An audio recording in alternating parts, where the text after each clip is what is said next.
व्यक्ति किसी और वस्तु या भाव से परिचित हो ना हो, भय और भविष्य दोनों ही व्यक्ति के मन में सदैव रहते हैं, जिनका अस्तित्व व्यक्ति के अस्तित्व पे भारी रहता है। विचित्र है ना? वह वो है जिसे आप नहीं जानते, जो अनजान है, और इसी कारण आपको भय लगता है कि ना जाने क्या होगा। भविष्य वो है जो अब तक घटा ही नहीं, तो जो घटा ही नहीं उसके विषय में चिंता क्यों? आपके हाथ में है वर्तमान। वर्तमान के कर्म सत्य मन से कीजिए और सोचिए ये कि अपने कर्मों को और कितनी श्रेष्ठता से किया जा सकता है।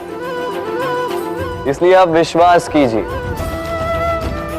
यदि वर्तमान के कर्मों को आप सत्य मन से करोगे तो भय स्वयं ही निकल जाएगा और भविष्य का फल अवश्य ही मीठा होगा। इसलिए भय और भविष्य से डरना छोड़ दीजिए, इस वर्तमान को जी।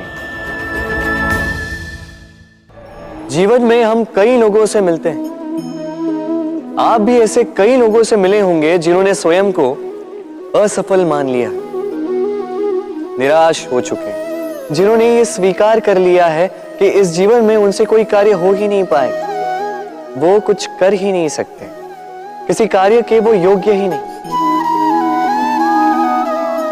किंतु ऐसा नहीं, इस संसार में ऐसा कुछ भी नहीं है जो योग्य नहीं है।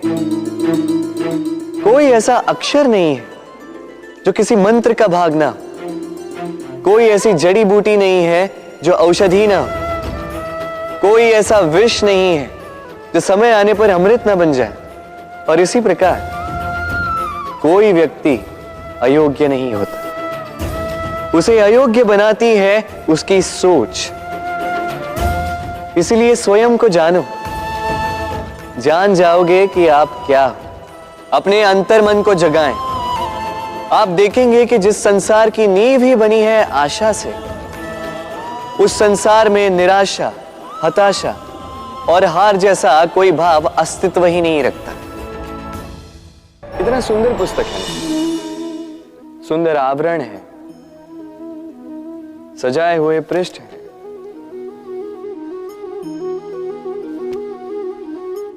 किंतु क्या ये सत्य में अद्भुत पुस्तक कहलाने की पात्र है? क्या इसमें जो लिखा है वो सत्य है, प्रेरणादायी है, हमारे लिए मूल्यवान है? कैसे निश्चय लिया जाए इस बात का? अब आप सोचेंगे कि सीधी सी बात है, आवरण को देख के पुस्तक की गुणवत्ता कैसे जानी जा सकती है? इसके लिए तो आपको उसे पढ़ना होगा, उसे समझना होगा, समय देना होगा, है ना? बिल्कुल उचित सोच रहे हैं आप। बस आश्चर्य की बात यह है कि पुस्तक के विषय में आप ये सारी बातें जानते हैं, किंतु किसी व्यक्ति के विषय में आप ये सारी बातें मन में नहीं लाते। व्यक्ति का मूल्यांकन भी उसके वस्त्रों से, उसके शारीरिक रूप से या उसकी सुंदरता से नहीं किया जा सकता। उसके लिए आपको उस व्यक्ति को पढ़ना होगा, उसे समझना होगा, उसे समय देना होगा। पर हम क्या करते हैं? पहनावे, रंग, सुंदरता को देखकर आकर्षित हो जाते हैं, उसे प्रेम समझ बैठते हैं, और आए दिन कोई ना कोई ये कहते सुनाई देता है कि उसकी प्रेम कहानी सफल नहीं हो पाई, उसे छल मिला। किंतु इसमें दोष किसी और का नहीं, स्वयं आपका है। आपने उस व्यक्ति को समय नहीं दिया, आपने उस व्यक्ति के विचार नहीं परखे। प्रेम 2 क्षण में बनने वाला पकवान नहीं है, इसका स्वाद चखने के लिए आपको जीवन भर का समय देना पड़ेगा। तो समय दीजिए, एक दूसरे के रूप से नहीं, आत्मा से जुड़ी, निश्चित ही मन प्रसन्नता से कह उठेगा, राधे राधे। हम में ऐसा कोई नहीं होगा जिसने वृक्षों को ना देखा, वृक्षों पे इन पक्षियों को ना देखा, इनके घोंसलों को ना देखा, इन पक्षियों को अपने छोटे छोटे बच्चों को भोजन कराते ना देखा। संसार का सबसे ममत्व वाला दृश्य होता है। चिड़िया दूर से अपने चोंच में दाना भरकर लाती, स्वयं भोजन करने में असक्षम संतान की चोंच में डालती है, स्वयं भूखी रहकर निस्वार्थ निश्चलता से। और जब संतान के पंख निकल आते हैं, वो उसे उड़ना सिखाती और उसके पश्चात उसे स्वतंत्र कर देती है अपना जीवन जीने के लिए, इस आकाश में उड़ान भरने के लिए। और हम मनुष्य क्या करते हैं? जिस संतान को हम पंछी की भांति पालते हैं, उसके पंख निकलते ही हम उसे बांध देते हैं, ये सोच के कि कहीं वो दूर उड़कर न चली जाए।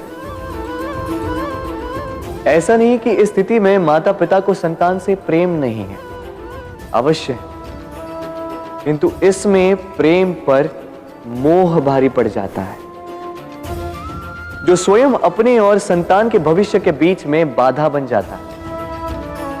हम ये भूल जाते हैं कि हम केवल जन्मदाता हैं, भाग्य विधाता नहीं। तो जब प्रेम में मोह आ जाए तो वो प्रेम नहीं, स्वार्थ बन जाता है। इसलिए प्रेम को पास रखिए और मोह को दूर, क्योंकि जिससे प्रेम करते हैं उसका विकास नहीं रोका करते। प्रेम संसार का सबसे पवित्र बंधन है, पर सच पूछो तो ये बंधन से मुक्ति है, स्वतंत्रता है।